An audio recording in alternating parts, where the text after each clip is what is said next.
Em nome do Pai, do Filho e do Espírito Santo. Amém. Na liturgia do quinto domingo da Quaresma, ecoa com insistência a preocupação de Deus em nos mostrar o caminho que conduz à vida nova. Foi para isso que Deus nos enviou o seu Filho Jesus. Cumprindo a vontade do Pai, Jesus desenhou-nos e ofereceu-nos o mapa desse caminho. Proclamação do Evangelho de Jesus Cristo, segundo João. Naquele tempo, havia alguns gregos entre os que tinham subido a Jerusalém para adorar durante a festa. Aproximaram-se de Filipe, que era de Betsaida da Galileia, e disseram: Senhor, gostaríamos de ver Jesus. Filipe combinou com André e os dois foram falar com Jesus. Jesus respondeu-lhes: Chegou a hora em que o Filho do Homem vai ser glorificado. Em verdade vos digo, se o grão de trigo que cai na terra não morre, ele continua só um grão de trigo. Mas se morre, então produz muito fruto. Quem se apega à sua vida, perde-a. Mas quem faz pouca conta de sua vida neste mundo, conservá-la-á para a vida eterna. Se alguém me quer servir, siga-me, e onde eu estou, estará também o meu servo. Se alguém me serve, meu Pai o honrará. Agora sinto-me angustiado. E que direi? Pai, livra-me desta hora? Mas foi precisamente para esta hora que eu vim. Pai, glorifica o teu nome. Então veio uma voz do céu: Eu o glorificarei e o glorificarei de novo. A multidão que aí estava e ouviu dizia que tinha sido um trovão. Outros afirmavam: foi um anjo que falou com ele. Jesus respondeu e disse: Essa voz que ouvistes não foi por causa de mim, mas por causa de vós. É agora o julgamento deste mundo. Agora o chefe deste mundo vai ser expulso, e eu, quando for elevado da terra, atrairei todos a mim. Jesus falava assim para indicar de que morte iria morrer. Palavra da salvação. Os gregos vieram a Jerusalém adorar a Deus no templo, mas quiseram ver Jesus. Este ver deve ser entendido como conhecer, encontrar-se com Jesus, tomar contato com a salvação que ele veio oferecer. Com isto, o autor do quarto evangelho sugere que o templo e o culto antigo já não são mais os lugares onde a pessoa encontra Deus e a salvação. Agora, quem estiver interessado em encontrar a verdadeira libertação deve dirigir-se ao próprio Jesus. Por outro lado, a salvação, libertação que Jesus veio trazer tem um alcance universal e destina-se a todos os homens, mesmo àqueles que vivem fora das fronteiras físicas de Israel.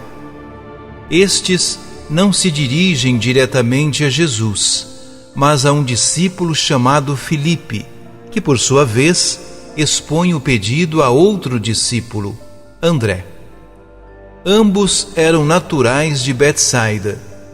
Muito provavelmente temos aqui um aceno à responsabilidade missionária da comunidade de Jesus, encarregada da missão de levar Jesus a toda a terra, inclusive ao mundo grego.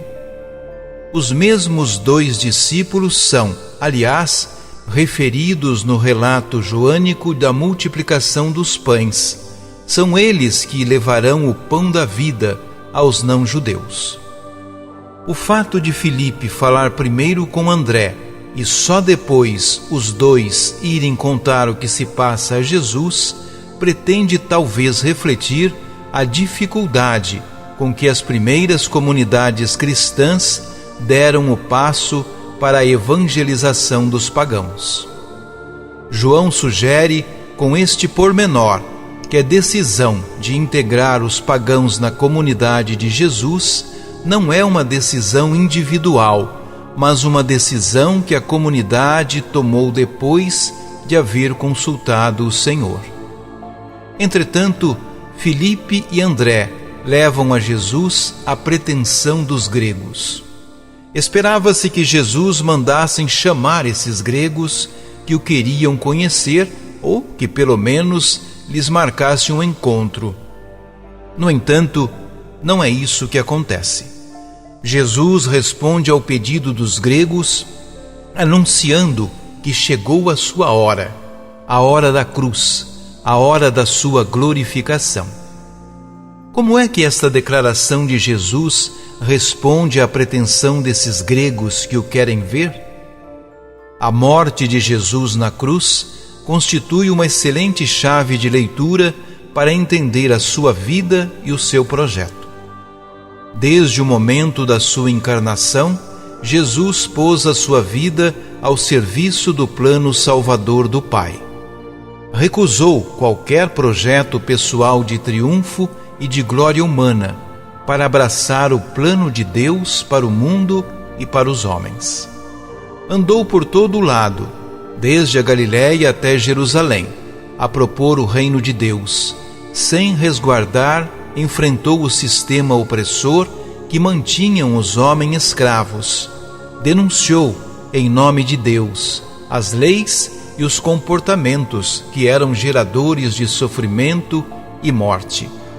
Como não podia deixar de ser, entrou em rota de colisão com aqueles que dominavam o mundo. Por isso, foi preso, foi condenado e foi morto na cruz. A sua morte foi a consequência lógica da sua entrega ao projeto do Pai, que pretendia mudar o mundo e libertar os homens. Quando se tornou evidente que a proposta de Jesus ia contra os interesses instalados, Jesus podia ter desistido, ou pelo menos moderado a sua denúncia. Não o fez. A sua obediência a Deus e o seu amor aos homens, seus irmãos, levou-o a lutar até ao fim, até ao seu último alento. A cruz onde se consumou a hora de Jesus é a expressão suprema de uma vida dada por amor. Naquela cruz, qualquer pessoa pode ver a lição do amor até ao extremo, do amor que se faz dom total. A cruz diz toda a vida de Jesus, a forma como ele viveu toda a sua vida. O que é que resulta deste dom de Jesus? Resulta uma nova humanidade, uma humanidade que Jesus libertou da opressão, da injustiça, dos mecanismos que geram sofrimento e medo. Uma humanidade que, com Jesus, aprendeu que a vida é para ser dada, sem limites, por amor. Não há dúvida que o dom da vida dá abundantes frutos de vida. Na cruz de Jesus manifesta-se, portanto, o projeto libertador de Deus para os homens. Toda a vida de Jesus foi como o grão de trigo lançado à terra, que morre para dar fruto. Os gregos queriam conhecer Jesus. Jesus diz-lhe que olhem para a cruz. É na cruz que ele se revela totalmente, que ele mostra o sentido da sua vida, que ele diz por que viveu e para que viveu. É naquele homem que ama até ao dom total de si próprio que se pode ver a proposta de Deus. É nele que se pode encontrar Deus e adorar Deus. É esse Jesus e esta proposta de vida que Filipe e André e os outros discípulos devem testemunhar diante do mundo. E todos aqueles que escutarem esse testemunho são convidados a tomar posição. Se quiserem servir Jesus, devem segui-lo nesse caminho que ele percorreu e pôr as suas vidas ao serviço de Deus e da libertação dos homens, até o dom total da vida, por amor. Quem aceita esta proposta permanece unido a Jesus, entra na comunidade de Deus. Poderá ser desprezado pelo mundo, mas será honrado por Deus e acolhido como seu filho. O texto termina com a voz do céu, que glorifica Jesus. É uma forma de mostrar que o caminho de Jesus tem o selo de garantia de Deus. A voz do céu assegura que a forma de viver a proposta por Jesus é verdadeira e que Deus garante a sua autenticidade. Confirma-se, desta forma, aos discípulos que oferecer a vida por amor não é um caminho de fracasso e de morte, mas um caminho de glorificação e de vida. Oremos. Creio e confesso, Senhor, que Tu és o Cristo, o Filho de Deus. Esta fé exige que Te sirva, que Te ame, que seja dócil aos Teus conselhos, fiel a todas as exigências da minha vocação e da minha missão, e consagrado ao reino do Teu sagrado coração, para o qual devo contribuir. Creio, Senhor, mas aumentai a minha fé, que é sempre fraca e vacilante. Pelo sinal da Santa Cruz, livra-nos Deus nosso Senhor dos nossos inimigos.